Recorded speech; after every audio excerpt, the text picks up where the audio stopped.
Olá, tudo bem? Meu nome é Alcino de Souza Ferreira Júnior, sou engenheiro eletricista, especialista em engenharia de manutenção e trabalharei com vocês na disciplina Circuitos Elétricos e Corrente Contínua. Peço que em nossas aulas estejam munidos de papel e caneta para que, se dúvidas surgirem no decorrer do conteúdo, vocês possam postar as mesmas em nossos fóruns Tira Dúvidas. Lembrando que cada dúvida pode ser postada no fórum pertinente a cada aula. E para que tenhamos um bom resultado, será necessário a dedicação de vocês nos estudos e atividades da sala virtual. Mas também é muito importante que vocês leiam toda a apostila. Vamos iniciar as atividades? Para início de nossas atividades, iremos ver no conteúdo da apostila disciplina noções básicas de eletricidade, como modelo atômico, o que é condutor, tipo de materiais isolantes, o que são semicondutores, processos e tipos de eletrização, carga elétrica, campo elétrico, as grandezas elétricas, tais como tensão, corrente e resistência elétrica. Analisar circuitos elétricos em corrente contínua, os tipos de circuito, tais como série, paralelo e misto. Analisar os circuitos em corrente contínua, utilizando a lei de Kirchhoff, teorema de Thevenin, teorema de Norton e superposição.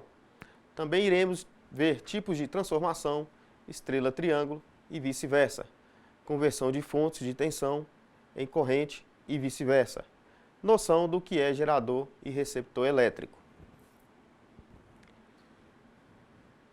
Como objetivo do estudo, além de conhecimento técnico, a disciplina de circuitos elétricos e corrente contínua visa deixar apto o aluno identificar as principais grandezas elétricas, estudar e entender as devidas relações entre elas, identificar e analisar circuitos elétricos, série, paralelo e misto, identificar as características dos circuitos em corrente contínua, CC, permitir que você, estudante, compreenda os princípios básicos da eletricidade. Para entendermos melhor, precisamos lembrar quem foram os primeiros a observar as manifestações elétricas, descobrir, estudar e formular teoremas importantes para o desenvolvimento de tudo que temos em tecnologia hoje. Quando o homem começou a observar e passou a ter contato com fenômenos elétricos, tal como os raios, que consistem em descargas elétricas entre nuvens carregadas e a Terra, das quais resultam os fenômenos luminosos, conhecidos como relâmpago, e os acústicos, trovões.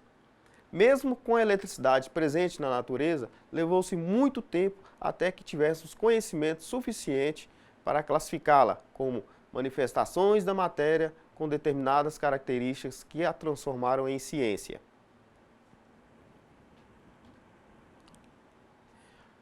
A primeira observação é o registro do efeito atrativo da eletricidade, data dos anos 600 a.C., na Grécia Antiga. Tales de Mileto, considerado o primeiro físico e matemático grego, observou que o âmbar amarelo, uma resina fossilizada de árvores, depois de atritado com a pele de carneiro, atraía pequenos pedaços de palha, tecido, penas de aves e outros materiais. Surgia aí o conceito de eletrização. Em meados de 1745, surgiu o primeiro circuito elétrico, o primeiro capacitor, chamado de garrafa de Leyden. É também deste período a primeira notícia de morte causada por descarga elétrica. A vítima foi um professor da Universidade de Leiden, na Holanda.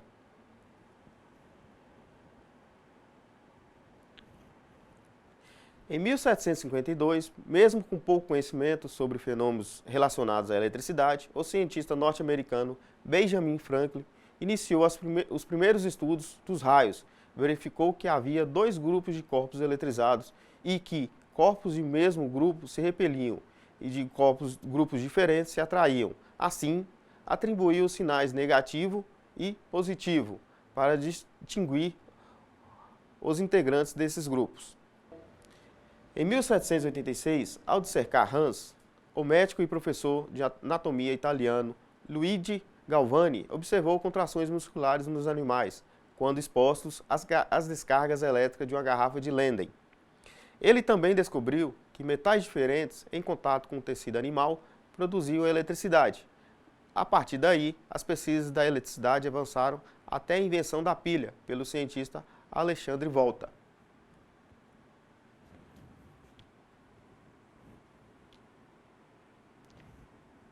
Em 1820, o francês André Marie Ampère efetuou as primeiras experiências com a corrente elétrica. Em 1825 e 1827, o matemático e físico alemão Georg Simon Ohm estabeleceu as leis relativas à eletricidade, à intensidade da corrente elétrica.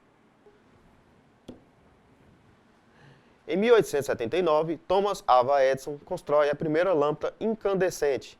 Daí, não parou mais as descobertas e invenções, como, por exemplo, em 1946, o ENIAC, primeiro computador, possuía 18.000 válvulas e pesava 3 toneladas. Um ano depois, foi inventado o transistor semicondutor. 30 anos mais tarde, em 1977, surge o computador pessoal.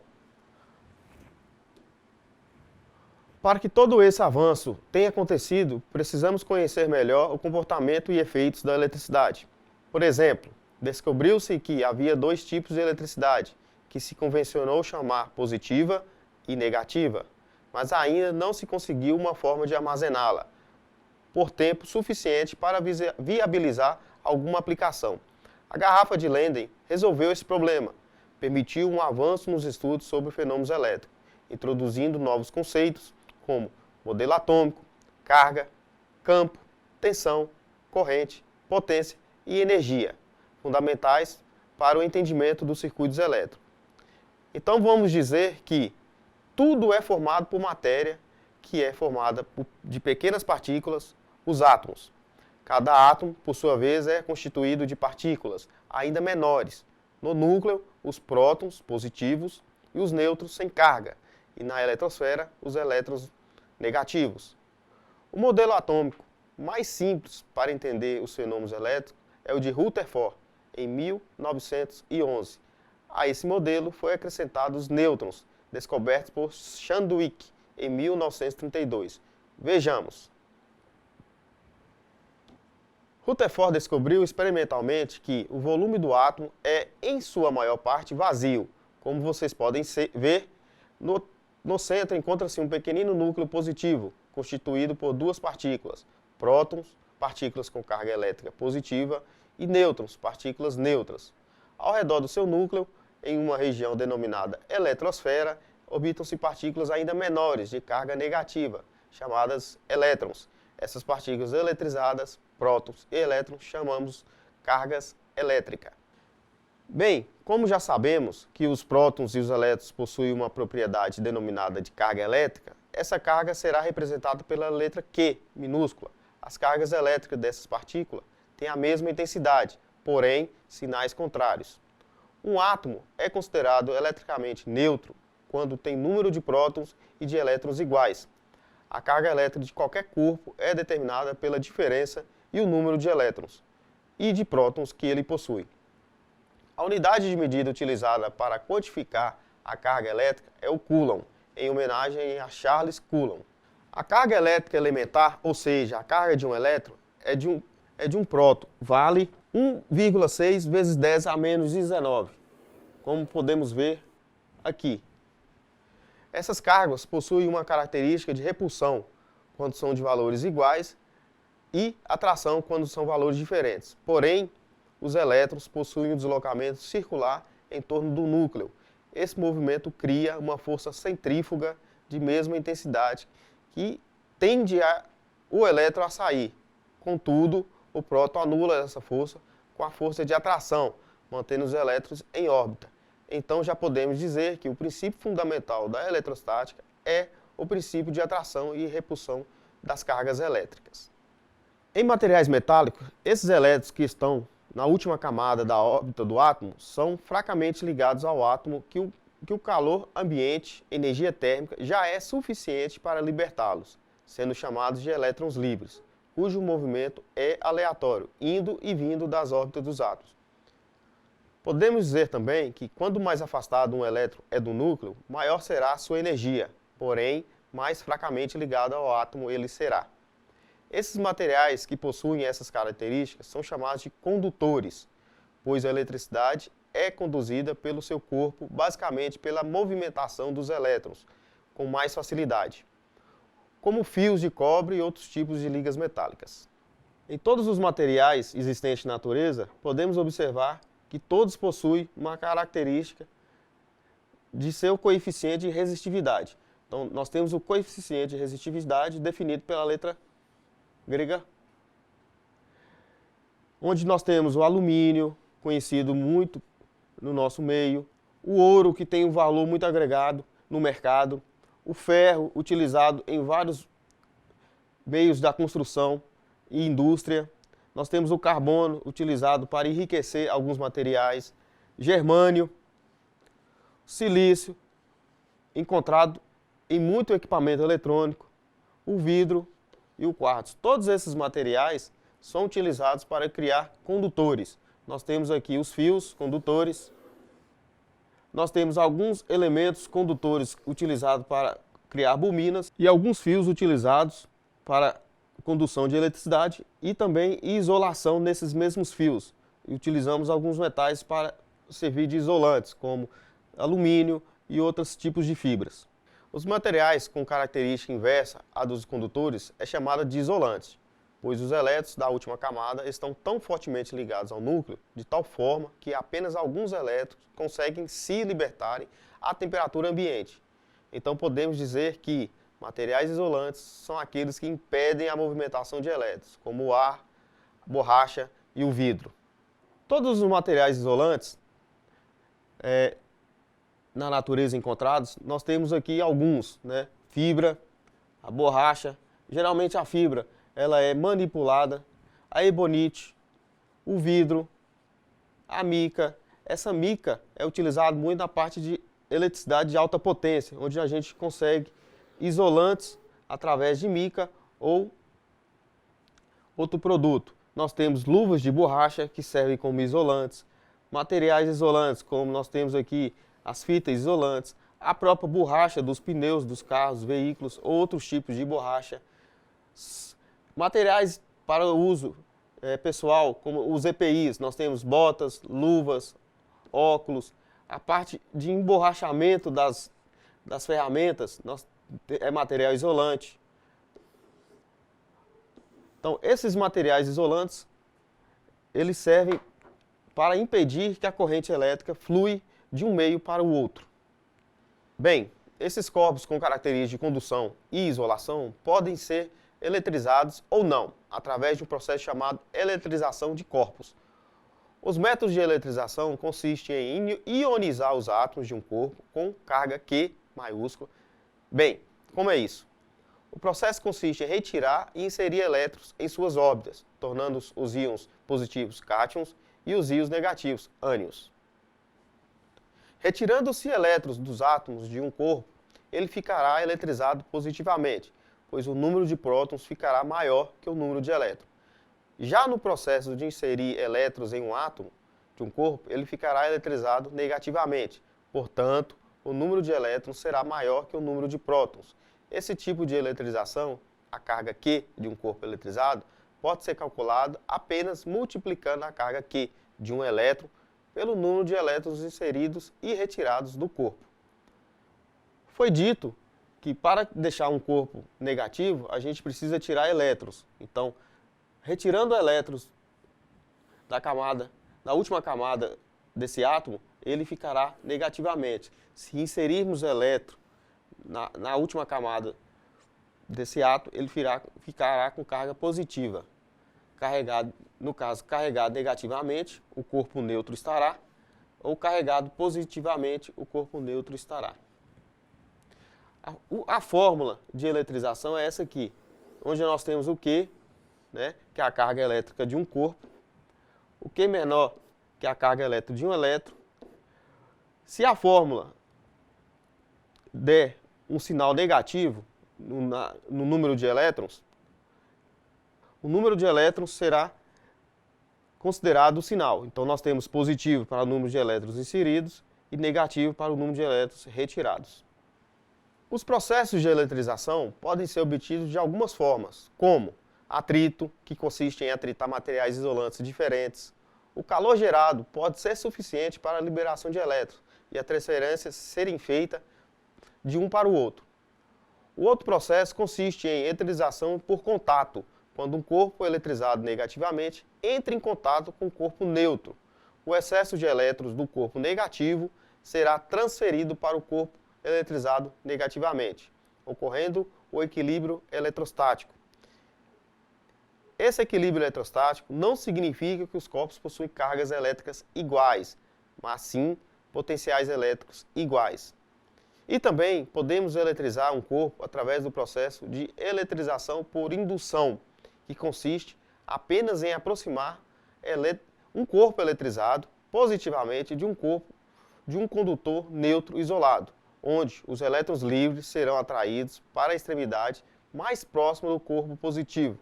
Desta forma, o corpo neutro ficará polarizado com excesso de elétrons em uma extremidade.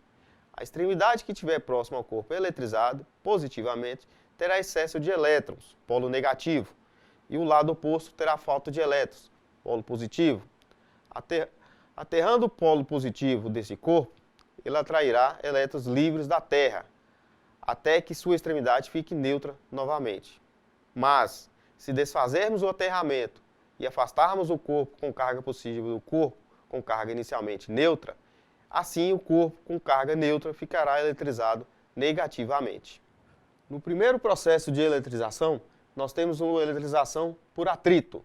Nós temos dois materiais diferentes, o vidro e a lã.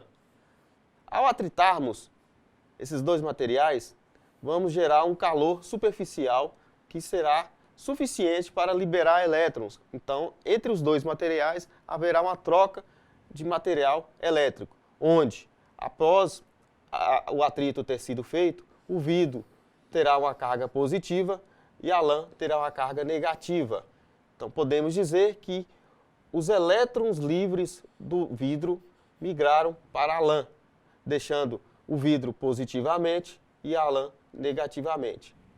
No outro processo de eletrização, nós temos a eletrização por contato. Então, inicialmente, nós temos um corpo A neutro e um corpo B negativamente eletrizado. Ao encostarmos esses dois corpos, haverá uma troca de elétrons, apenas encostando. Os elétrons do corpo B, que está eletrizado negativamente, migrará para o corpo A, que era inicialmente neutro, ficando eletrizado negativamente. No outro processo de indução, chamado de indução, nós temos um corpo inicialmente com carga neutra, que é o corpo B, e o corpo A com carga negativa.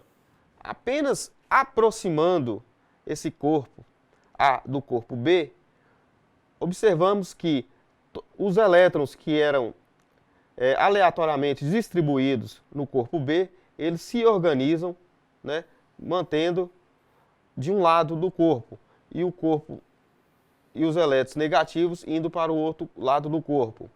Isso a gente chama de processo de indução. Se esse mesmo teste a gente pegar e ligarmos o corpo B à Terra, como podemos ver nesse exemplo de cá, verificamos que esse corpo ele terá ganho de elétrons, pois os elétrons livres do Terra irão migrar para o corpo. Se efetuarmos o mesmo teste retirando esse aterramento do corpo neutro, verificaremos depois que esse corpo que inicialmente era neutro ficou eletrizado negativamente. Então esses são os três processos de eletrização de corpos. Essas cargas elétricas ou eletrizadas criam ao seu redor um campo elétrico, que é representado por linhas de campos radiais orientadas. Essa orientação pode ser do tipo divergente ou convergente. Como é isso? Quando a carga é positiva, o campo elétrico é divergente, ou seja, ele tende a sair da carga. Mas, se a carga for negativa, o campo elétrico será convergente. As linhas de campo chegam à carga. Esse campo elétrico possui uma intensidade E criado por uma carga Q, que é diretamente proporcional à intensidade dessa carga e é da constante dielétrica do meio, K, e inversamente proporcional ao quadrado da distância D entre a carga e o ponto considerado.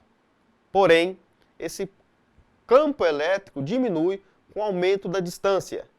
Como foi falado que o campo elétrico pode ser do tipo convergente ou divergente, dependendo do tipo de carga, essas linhas de campo possuem ainda 4 tipos de situações diferentes. Quando temos duas cargas de sinais contrários, estando próximas, as linhas de campo divergem da carga positiva e convergem para a carga negativa, criando uma força de atração entre as cargas.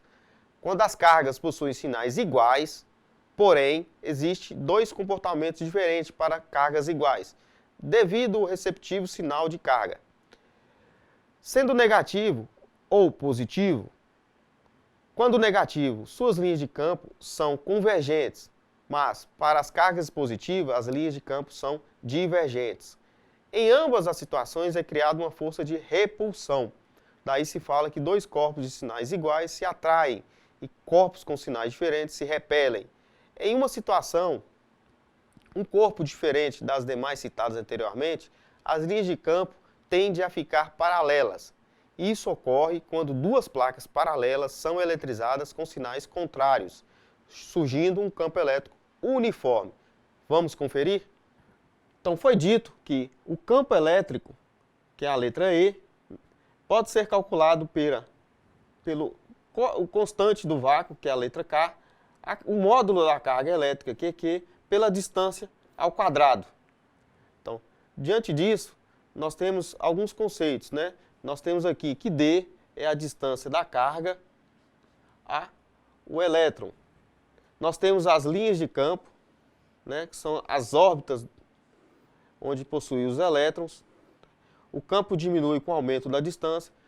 Então, quanto mais distante for o elétron do núcleo, mais fracamente ele ficará ligado. As cargas diferentes, nós temos aqui sinais diferentes, onde temos o mais e o menos, onde o sinal positivo diverge e o sinal negativo converge. Quando temos 2 cargas positivas, podemos notar que ambas estão indo em sinais contrários, devido ao efeito de repulsão. Quando nós temos sinais de cargas iguais negativas, podemos observar o mesmo efeito. Nos sinais de cargas diferentes, nós temos o efeito contrário, onde as cargas se atraem. Quando temos 2 placas paralelas, com carga de sinais diferentes, criamos um campo uniforme. Esse campo, nós temos linhas de campo, né, uniforme ou retilíneos. Nos outros processos, as linhas de campo tendem a sair do próton. Se o mesmo campo uniforme, se for inserido uma carga Q num determinado ponto da região, a carga ficará sujeita a uma força F uniforme, cuja unidade de medida é Newton, um N, cujo núcleo pode ser calculado. Se a carga for positiva e a força agirá em mesmo sentido da linha de campo, se a carga for negativa, a força age no sentido contrário às linhas de campo. Com esse comportamento de mesmo sentido e sentido contrário, já se sabe que as forças agem na carga é de atração e repulsão entre Q e a geradora desse campo elétrico. Com o estudo do campo elétrico gerado por uma carga e de sua força que surge em outra carga colocada nesse campo, podemos deduzir que o módulo da força, atração ou repulsão entre as cargas elétricas é devido à interação de seus campos elétricos. Se a carga está sujeita a uma força, isso significa que cada ponto do campo elétrico existe um potencial elétrico para realizar trabalho, que, independente da carga ali inserida, vejamos a fórmula para determinar a força e o potencial elétrico. Como foi dito, a força pode ser calculada pelo produto do módulo da carga elétrica, pelo módulo do campo elétrico. Isso significa que o potencial elétrico é uma grandeza escalar, podendo ser positivo ou negativo, que depende da carga, se ele é positiva ou negativa. Daí se tira a expressão de potencial elétrico, que é o coeficiente do meio pelo produto do valor da carga elétrica absoluta, dividido pela distância entre as cargas. Então, a fórmula deduz que a força é o módulo, né, da carga elétrica pelo produto do campo elétrico. Então nós temos aqui as linhas de campo e foi inserido nessas linhas de campo uma carga Q qualquer. Essa carga Q ela será influenciada pela força, onde nós teremos positivo de um lado ou negativo, né, ou positivo de um lado ou negativo também. Então a influência dessas cargas será pela sua carga Q. A força inserida será a força de atração no sentido a maior força, que será ou positiva ou negativa, poderendo ser também o contrário. Essas forças de atração podemos observar sempre quando os sinais são contrários. Os sinais são contrários. As forças de repulsão quando os sinais são iguais.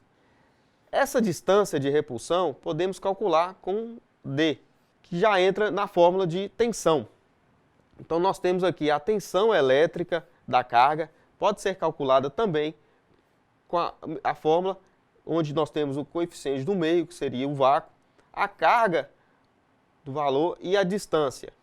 Calculando isso, a gente pode encontrar a tensão dessa carga, também podemos encontrar a força dessa carga. Toda essa teoria de isolantes, condutores, campo elétrico, carga elétrica, eletrização, foi utilizada pelas grandes mentes do passado para desenvolver o conceito de tensão elétrica, resistência e corrente elétrica. A definição de tensão elétrica é a diferença de potencial elétrico entre dois pontos, ou DDP. Essa diferença de potencial ou tensão elétrica pode ser simbolizada pelas letras V, U e E, todas maiúsculas, cuja medida é em volt. O conceito de corrente elétrica refere-se à movimentação de elétrons livres da carga em um determinado condutor, que pode ser no sentido horário ou anti-horário. O símbolo utilizado é a letra I, maiúscula, cuja unidade medida é ampere. Então, a intensidade instantânea da corrente é a medida da variação da carga, por meio da seção transversal de um condutor elétrico, durante um intervalo de tempo, em segundos.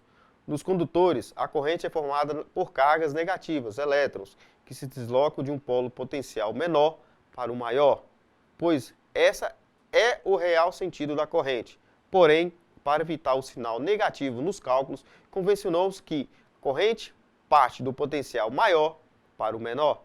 Vejamos. Para calcular a tensão, nós podemos utilizar essa fórmula aqui, que é a diferença de potencial entre A e B, ou, mudando apenas a letra, como foi dito, que tensão pode ser simbolizada por V, U e E, nós temos aqui a mesma fórmula, onde tensão pode ser a fonte, né, onde nós temos V maior que A,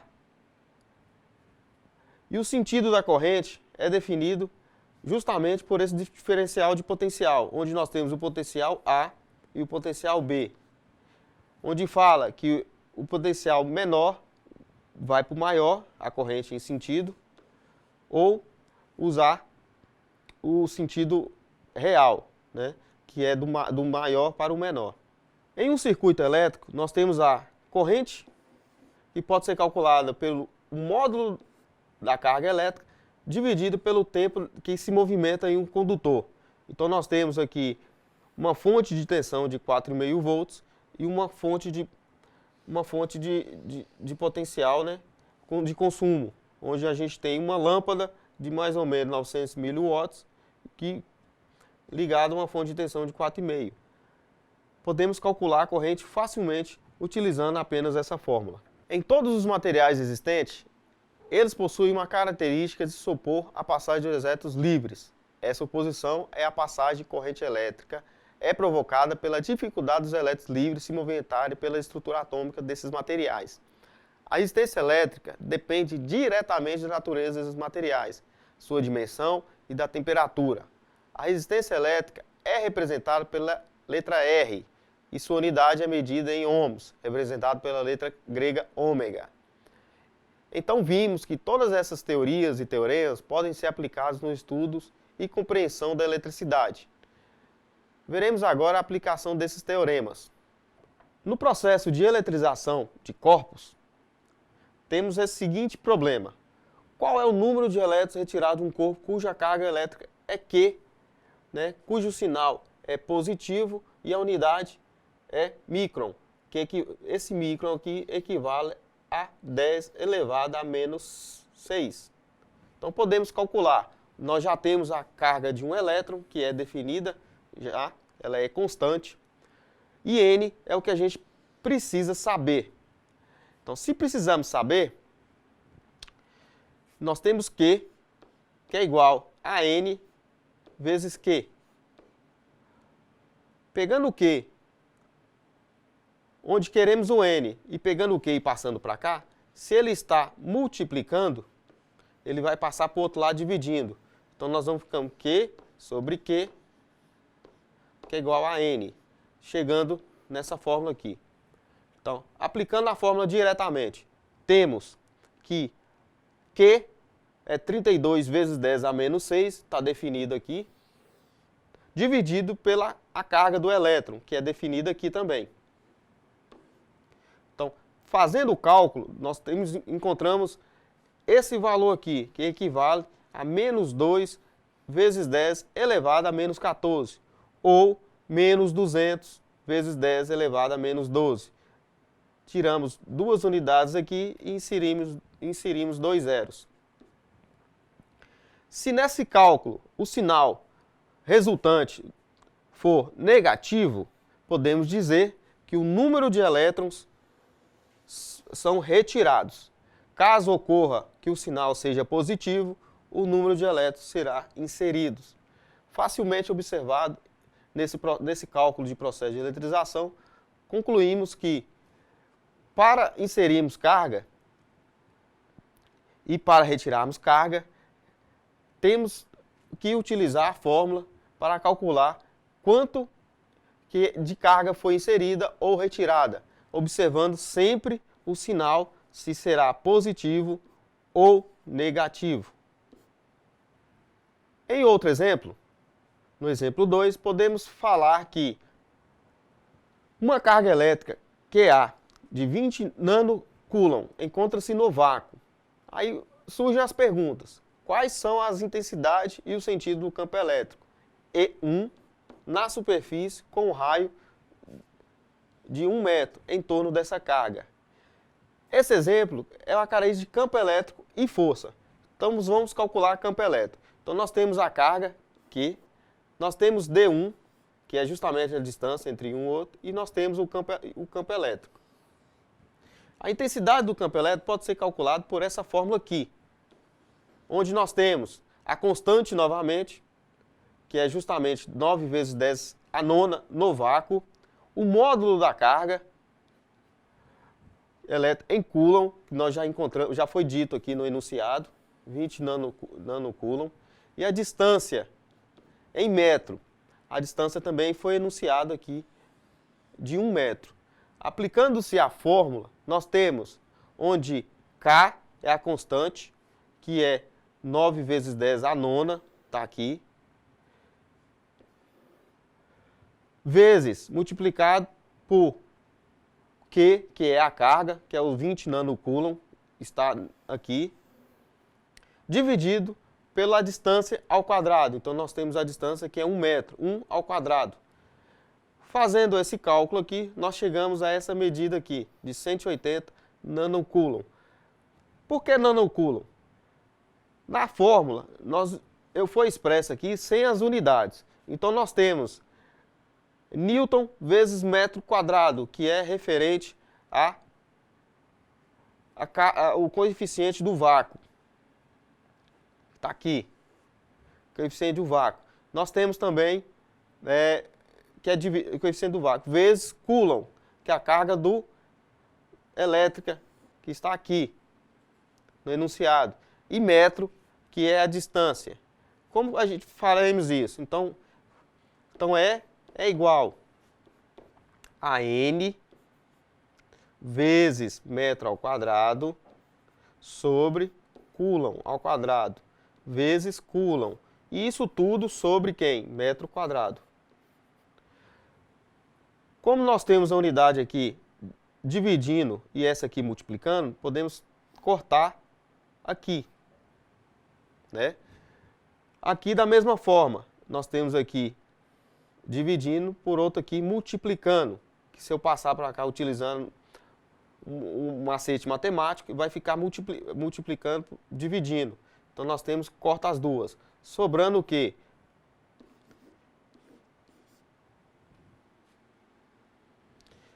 Onde nós temos N dividido por C. Esse será o resultado, onde aqui será a unidade. Lembrando que um número sem unidade é apenas um número. Quando colocamos a unidade nesse número, ele passa a ser alguma coisa, onde nós temos 180 newtons por coulomb. Esse é o resultado do campo elétrico. Para calcular a força, utilizaremos essa fórmula aqui. Essa fórmula é deduzida como a carga, que a gente já temos, que é 20 nanocoulomb, e a intensidade do campo, que acabamos de calcular. Então, pegando os 20 nanocoulomb vezes a intensidade do campo, nós chegamos a uma força de 3 vezes 10 a menos 6 newtons, ou 3,6 coulomb, ou newtons. Calculando essa força, chegamos ao resultado de que a intensidade da força será de 3 vezes 10 a menos 6 newton, ou 3,6 micronewtons. O exemplo 3 traz uma fórmula simples para calcular o potencial elétrico e a tensão. Pegamos os mesmos valores dos exemplos anteriores. Então nós temos aqui uma forma para calcular a tensão. Utilizaremos o coeficiente do vácuo, que é K, o valor da carga e a distância. Então o coeficiente do vácuo já sabemos que é 9 vezes 10 elevado à nona newtons por metro quadrado, vezes metro quadrado dividido por coulomb ao quadrado, onde a carga mencionada anteriormente é de 20 nanocoulomb. Então, inserindo, e a distância é igual a 1 metro. Então, nós temos Q, K, então nós temos K, Q e D. Substituindo na fórmula, nós encontraremos o seguinte: 9 vezes 10 elevado à nona, multiplicado por 20 vezes 10 elevado a menos 9. Tudo isso dividido por 1. Fazendo os cálculos na calculadora aí, encontramos esse valor aqui em volts, que é a tensão, ou potencial elétrico. Podemos calcular, quando tivermos dois potenciais diferentes, usando o DDP, essa fórmula seguinte aqui, onde utilizaremos uma tensão de um menos a tensão do outro. Para questões com dois valores de tensão, podemos utilizar essa fórmula aqui com muita eficácia. Para valores onde temos apenas a carga e a distância, podemos calcular utilizando essa fórmula aqui. Para o exemplo da corrente elétrica, utilizaremos o seguinte enunciado: qual é a intensidade da corrente elétrica em um fio condutor, sabendo que durante 12 segundos, nós temos aqui o tempo, igual a 12, a variação da carga através da sua seção transversal é linear, e igual a 3.600 microcoulomb. Então nós já estamos dizendo que a carga aqui a carga Q equivale a 3.600 microcoulomb.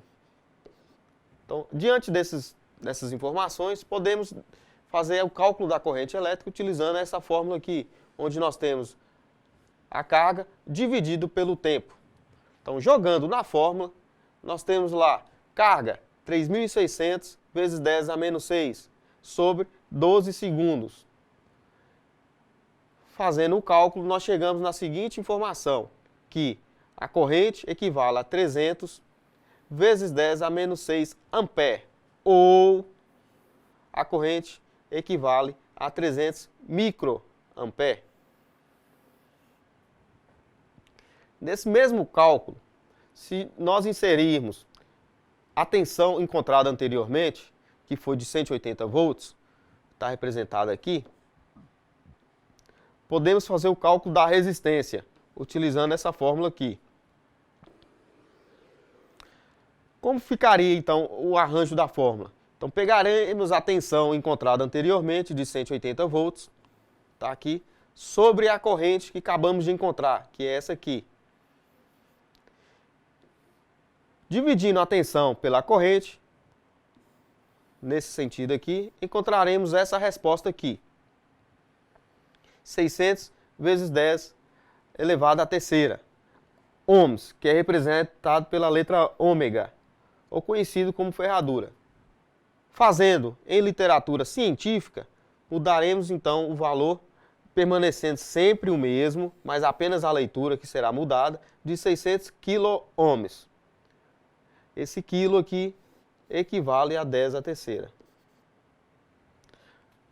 Nesses exemplos, podemos concluir que todas essas informações de cálculo são facilmente feitas apenas observando valores de carga, valores constantes de ambiente, como o do vácuo, valores de resistividade ou da parte do próprio valor do elétron, que esse é também definido em fechado, que é 1,6 vezes 10 elevado a menos 19. A resistividade do material que calculamos anteriormente é definida diretamente pelo tipo de material. Não iremos fazer um cálculo aqui, mas podemos observar que todos os materiais encontrados possuem uma resistividade diferente pela temperatura. Nós temos a prata aqui, onde ele possui a 20 graus centígrados, uma resistividade de 1,6 vezes 10 a menos 8. O cobre, 1,7 vezes 10 a menos 8. O alumínio. Essa resistividade, ela é definida a 20 graus. Temperatura quase ambiente. Mas, dentro das fórmulas, podemos observar que muitos desses coeficientes de resistividade pode variar em função da temperatura. Se haver acréscimo de temperatura ou se vai haver decréscimo de temperatura. Contudo, essa informação será oferecida posteriormente. Então vimos que cada teorema pode ser aplicado conforme sua necessidade no problema proposto. E vimos que a eletricidade possui muitos conceitos a respeito do seu comportamento e estado. Não deixe de fazerem os exercícios propostos e estudem. Até a próxima aula.